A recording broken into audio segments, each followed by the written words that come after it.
Hi students, I am welcoming you all in my YouTube channel Learn with Leena Ma'am. My dear student, our today's session we will start with some positive thoughts. It gives us energy, it gives us the motivation, it gives the positive vibes. So, life is a trip, but the only problem is that it doesn't come with map. We have to create, we have to search our own route to reach the destination. Dear students, life is a trip. Life एक trip है, एक journey है, एक picnic है. Okay, but problem क्या है? But the only problem is that it doesn't come with map. क्या हमें हमारी लाइफ कहाँ लेके जाने वाली है, हमारे लाइफ में हम क्या करने वाले हैं, इसका मैप हमारे पास है? No, not at all. We have to search our own route. वो जो रूट है लाइफ के जर्नी का, लाइफ एक ट्रिप है, उसका रूट जो है वो हमें सर्च करना है ताकि हम एक अच्छे डेस्टिनेशन पे जा पहुंचे. ट्रिप हम जब जाते हैं तो हम सोचते हैं कि कुछ अच्छे डेस्टिनेशन, अच्छे प्लेस पे जाए. उसी तरीके से अगर आप अपना रूट सही तरीके से सर्च करोगे, सही तरीके से चुनोगे, तो जाके आपको एक अच्छा डेस्टिनेशन मिलेगा. इसका मतलब आप लाइफ में कुछ अच्छा कर पाओगे, कुछ अच्छे जगह पे जा पाओगे. With this positive thought, we will start our today's session. It is the subject-verb agreement, part 4. Okay, up to the rule 5, I have already taught you. In this session, I will start from rule number 6. What says the rule number 6 of subject-verb agreement? हमारा आज का topic है subject verb agreement और उसका हम देखने जा रहे हैं rule number 6. Collective nouns, group, jury, crowd, team etcetera may take singular or plural verb depending on meaning. Collective nouns जो है, जो ब्रैकेट में दिए गए हैं, कौन से हैं? Group, jury, crowd, team.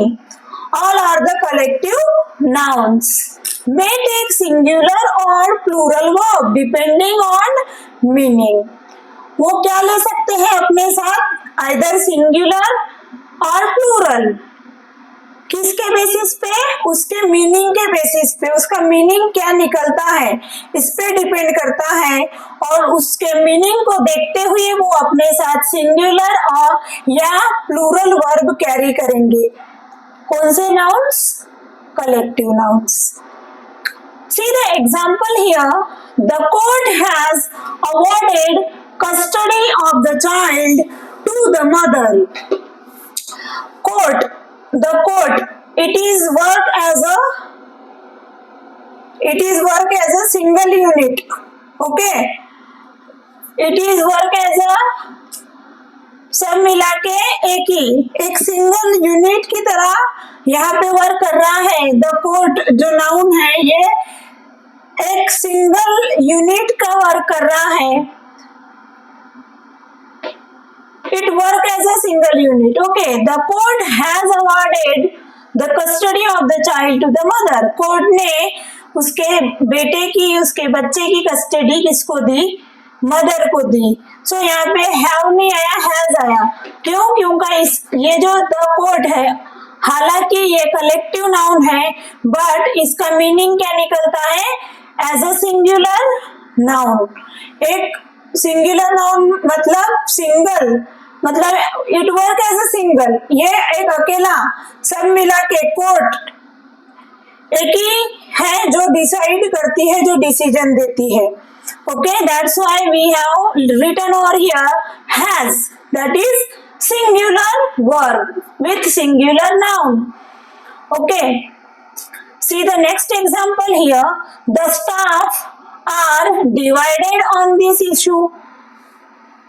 Staff divide हो गया इस एक इशू के वजह से, वो एक इशू जो क्रिएट हुआ उसके ऊपर वो क्या हो गया, उस the staff are divided, staff क्या हो गया, डिवाइड हो गया। ओके, होता है कुछ बातें जिसके ऊपर सभी के सभी सहमत नहीं होते, सो उनके जो डिसीजन, उनकी जो थॉट प्रोसेस रहती है वो डिफरेंट रहती है। Okay, the staff it work as a individual, it work as a individual। Staff क्या है, स्टाफ किससे बनता है, ग्रुप ऑफ टीचर्स। ओके, यहाँ पे ग्रुप ऑफ टीचर्स डिवाइड हुए हैं तो वो as a single, as a individual unit work कर रहा है। Okay, means it is the plural noun. Okay, that's why the verb is here are. हमने वर्ब कौन सी यूज की, आर। क्यों, क्योंकि द स्टाफ ये as a individual unit work कर रहा है, और इंडिविजुअल मिला के जो सभी, जो टीचर्स का स्टाफ बोलो या कोई भी एम्प्लॉय का जो स्टाफ होता है वो सब मिला के एक स्टाफ बनता है, सभी एम्प्लॉयज मिला के, जैसे टीचर स्टाफ। सो इसीलिए यहाँ पे क्या आ गया, आर। ये प्लूरल वर्ब आ गई क्योंकि ये as a plural noun work कर रहा है, right. Now see the next rule here, titles of single entities, books, organisations, countries etcetera. Titles of single entities, अब बुक्स हो गई, ऑर्गेनाइजेशंस हो गई, कोई भी कंट्रीज हो गई, ऑलवेज टेक सिंगुलर वर्ब, हमेशा अपने साथ सिंगुलर वर्ब ही लेंगी। See the example here, the word of small things was written by Arundhati Roy. The word of small things क्या है ये, this is the name of the book, right, was written by Arundhati Roy. ये book किसने लिखी है, Arundhati Roy. Okay, यहाँ पे क्या आया, वॉज, सिंगुलर वर्ब आया।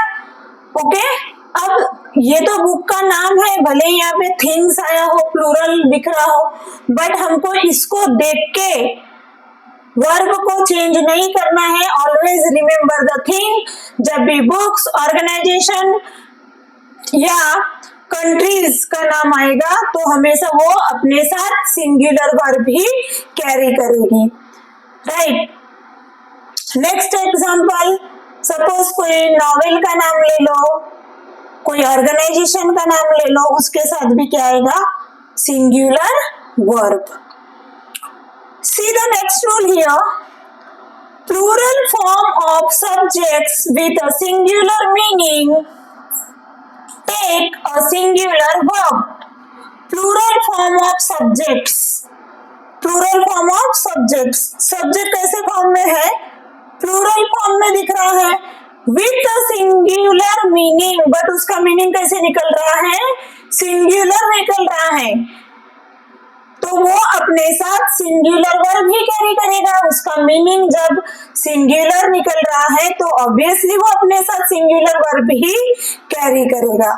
सी the example here, physics is a difficult subject.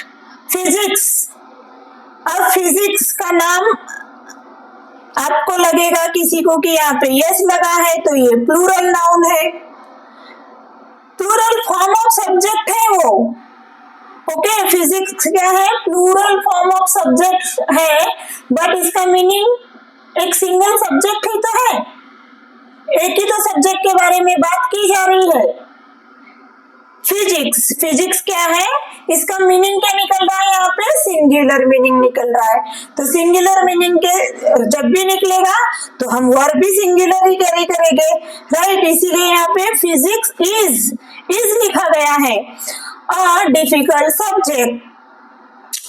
Now the next rule says plural form of subjects with a plural meaning. इसी एथ रूल में और एक सब रूल है जो क्या बोलता है, plural form of subject with a plural meaning. कोई एक सब्जेक्ट है जो प्लूरल फॉर्म में भी है और उसका मीनिंग भी हमें प्लूरल फॉर्म में ही दिख रहा है, तो वो अपने साथ प्लूरल वर्ब ही कैरी करेगा। See the example of it. Classroom politics are pretty lively sometimes. Classroom politics ये कौन सा नाउन है, plural form of noun. Okay, कौन सा नाउन है, प्लूरल फॉर्म ऑफ सब्जेक्ट है ये। क्लासरूम पॉलिटिक्स क्या है, प्लूरल फॉर्म ऑफ सब्जेक्ट है, बट इसका मीनिंग क्या दिख रहा है हमें, प्लूरल मीनिंग शो कर रहा है, इसीलिए वर्ब भी कैसी आई, प्लूरल, जो कि क्या लिखे हमने, are pretty lively sometimes. So this is all about the rule number 6, 7 and 8. I will take practice question based on the subject verb agreement topic. Till then, keep watching my videos. Stay connected with me. Once again, thank you so much for subscribing my channels and watching my video. Keep on watching till end. Thank you so much and see you tomorrow. Bye bye.